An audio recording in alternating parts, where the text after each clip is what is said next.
নমস্কার। আজকের আমি শিয়ালদার মা অ্যাকোয়া বায়োটেকের অফিসে এসেছি মাছের মেডিসিন নিয়ে কিছু কাজ করার জন্য।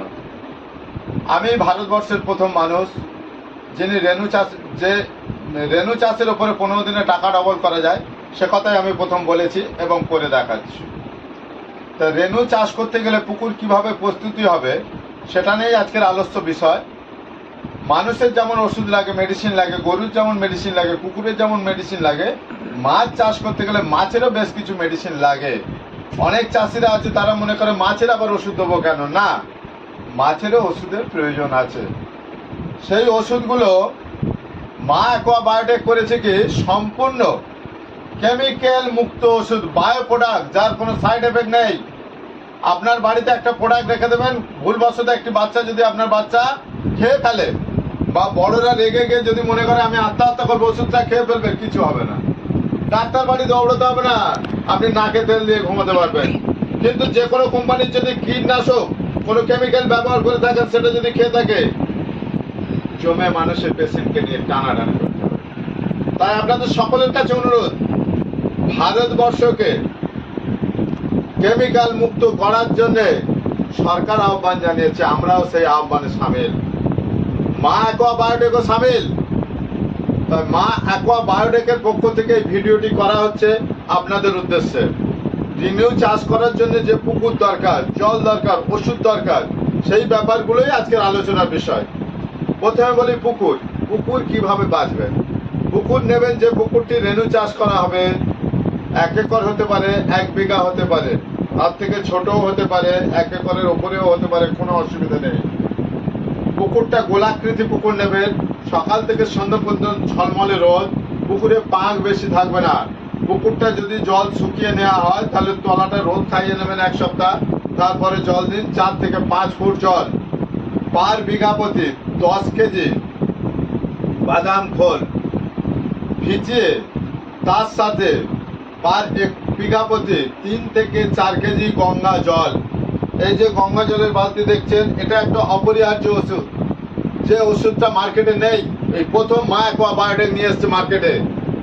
এই ওষুধটি 18 ইঞ্চি হাঁড়িতে বা 28 ইঞ্চি হাঁড়িতে, যেটা আপনাদের ব্যবহার করতে সুবিধা হবে, কলের জলের সাথে প্রথমে এই ওষুধটি গুলবেন, তারপরে তার সাথে বাদাম খোল গুলবেন, গুলে ভালো করে শরবত করে জুসের মতো করে গোটা পুকুর ছিটিয়ে দিন। গোটা পুকুর সকালের দিকে দেবেন, রোদ ঝলমলে আকাশে। যেদিন দেবেন তারপরের দিন এই যে অক্সিপ্লাস আছে, এই অক্সিপ্লাসটা দেবেন। ওখানে অক্সিজেন তৈরি হবে, প্ল্যাঙ্কটন তৈরি হবে, এবং মাছ যে প্রচুর খাবার খেয়ে মলত্যাগ করে, তলায় যে মল জমা হয়ে থাকে, এই বালতির মধ্যে গঙ্গা জলের মধ্যে যে মেডিসিনগুলো আছে, মাছ যে মলত্যাগ করে সেগুলোকে ঠিক করে দেয়, অর্থাৎ স্যানিটাইজারেরও কাজ করে দেয়। প্রোবায়োটিক থাকার জন্য এই কাজটা হয়।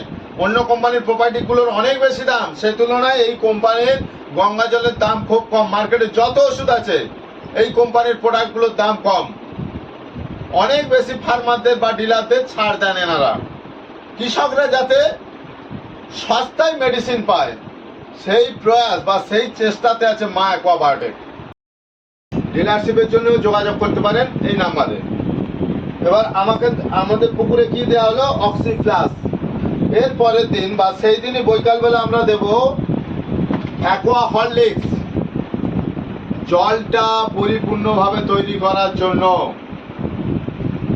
প্রচুর প্ল্যাঙ্কটন হবে, জলে অক্সিজেন হবে, জল ঝলমলে হবে, অর্থাৎ ডিমের আদর্শ জল। এরপরে আমরা কি করব, জলে প্রচুর পোকা হয় যেটা ডিমের ক্ষতিকর, সেই পোকাগুলো মারতে হবে। যেমন উকুন হয়, হাঁস পোকা হয়, জিউলি পোকা হয়, সুজি পোকা হয়, তাঁত পোকা হয়। এই পোকাগুলোর জন্য আমরা কি করি, মার্কেট থেকে কীটনাশক নেশে দিই। আমিও বলেছি দেওয়ার জন্য, কিন্তু এই প্রোডাক্টটা আছে এই কোম্পানির শক্তিমান। এই প্রোডাক্টটা দিয়ে পার একরে, এই যে একটা ডিবে দেখতে পাচ্ছেন, এই একটা ডিবে ব্যবহার করবেন পার একরে। এই একটা ডিবে দিলে 100 গ্রাম এটা ওষুধ, 100 গ্রাম সমস্ত পোকা নষ্ট হয়ে যাবে। যদিও এর বাইরে কিছু পোকা থাকে যেগুলো ওই পোড়াকে মরে না। আপনারা কেরোসিন দেবেন, কেরোসিন পার বিঘাতে 2 লিটার থেকে 2.5 লিটার কেরোসিন সূর্য ওঠার আগে সকালবেলা ছড়িয়ে দেবেন, সমস্ত পোকা মরে যাবে। তার পরের দিন আপনারা ডিমের রেণু ছাড়ুন। ডিমের রেণু ছাড়বেন কখন?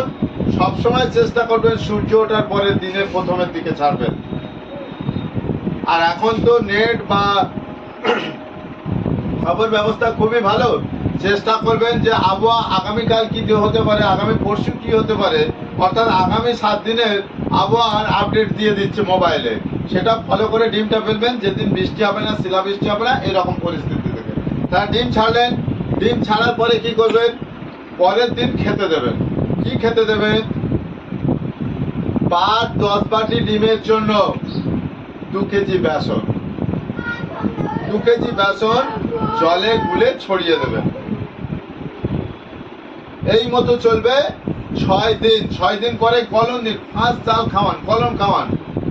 কেন? ওই মাছগুলোকে তাড়া দিতে হবে। যারা ধরুন জাল পাবেন না, এরকম পরিস্থিতিও যদি হয়ে থাকে, পুকুরে নেমে ভালো করে সাঁতার দিন, মাছগুলোকে তাড়া দিন। এবারে ওই সময় মাছের একটা রোগ হয়। কি রোগ হয়? ডিমের রেণুগুলো যখন মাছে পরিণত হয়, হাফ ইঞ্চি বা হাফ গাঁট বা 1 গাঁট পেটের দিকে বা পিঠের দিকে, লেজের দিকে লাল দাগ হয়ে মাছগুলো খসে ভাইরাস আক্রান্ত হয়ে মরে যায়। ডিম ছাড়ার পরে প্রতিনিয়ত দিনে 2 বার করে পুকুর খুলবেন। মানুষ মাইনে তুলতে গেলে প্রতিদিন তাকে অফিস যেতে হয়। ডিমের রেণু চাষ 15 দিনে যে ডবল বলেছি, তাহলে 15 দিনে আপনি স্যালারি পাবেন। তাহলে 15 দিন কিন্তু আপনার কাছে পুকুরটাই হচ্ছে অফিস। তাই পুকুরেও আপনাকে 15 দিন রীতিমতো ডিউটি দিতে হবে। কি হচ্ছে, কি সমস্যা হচ্ছে। যদি কোনো কারণে যে দেখা যায় যে মাছের ভাইরাস অ্যাটাক করেছে, মাছ মারা যাচ্ছে, এই যে ফাইলটা দেখতে পাচ্ছেন, এর নাম আরোগ্য। অর্থাৎ ব্যাধি সারিয়ে দেবে সমস্ত ভাইরাস, সাদা আমাশা ভাইরাস, ছত্রাকজনিত, ব্যাকটেরিয়াজনিত যা রোগ আসবে, মাছ যদি ওইভাবে মরে যায়, এই ওষুধটা 1 একর জায়গার জন্য 100 গ্রাম জলে গুলে ছিটিয়ে দিন, ওই রোগ সেরে যাবে। এইবার আপনি গলন খাওয়ালেন, গলন খাওয়ানোর পরে থেকে আর ময়দা বা বেসন দেবেন না। সেখানে দেবেন কি? বাদাম ফল একদিন ভিজিয়ে রেখে জল করে দেবেন। তার সঙ্গে যদি মনে করেন কিছু ভিটামিন দেবেন, তাহলে আমাদের যে আছে এই অ্যাকোয়া হরলিক্স, 1 একর জায়গায় 2 কেজি টিবে, এটা 2 কেজি জল করে ছিটিয়ে দিতে পারেন মাত্র একদিন। অর্থাৎ 7 দিনে যে কলম দিলেন, তারপরে 8ম দিনে এটা জল করে গুলে ছিটিয়ে দেন। আর কেউ যদি মনে করেন ওরকম আমি দেবো না, তাহলে যত কেজি খাবার দেবেন, প্রত্যেক কেজি খাবারের জন্য ডিমের পুকুরে 3 থেকে 4 গ্রাম করে ওর সাথে একসাথে মিক্সচার করে জল করে ছিটিয়ে দেন। 15 দিনে গিয়ে মাছটা চাখান দেন, দেখুন মাছের কি রেজাল্ট। আমি বলছি 15 দিনে যে টাকা ডবল হবে, বলেছি ডবল শুধু নয়, 4 গুণ 5 গুণ হচ্ছে বহু চাষিকে। কারণ যত্নশীলই রত্ন লাভের অধিকারী। আপনি যদি যত্ন করেন, অবশ্যই আপনি রত্নবান হবেন, রত্নশীল পাবেন, রত্ন আপনার কাছে আসবে। যাই হোক, ভিডিওটা বড় হয়ে যাচ্ছে। ভিডিওটা নিয়মিত এই চ্যানেলে ভিডিও পাওয়ার জন্য এই চ্যানেলটিকে সাবস্ক্রাইব করুন। তাহলে প্রতিনিয়ত এই কোম্পানি থেকে আমার ভিডিও দেখতে পাবেন। নমস্কার, সকলকে ধন্যবাদ জানাই।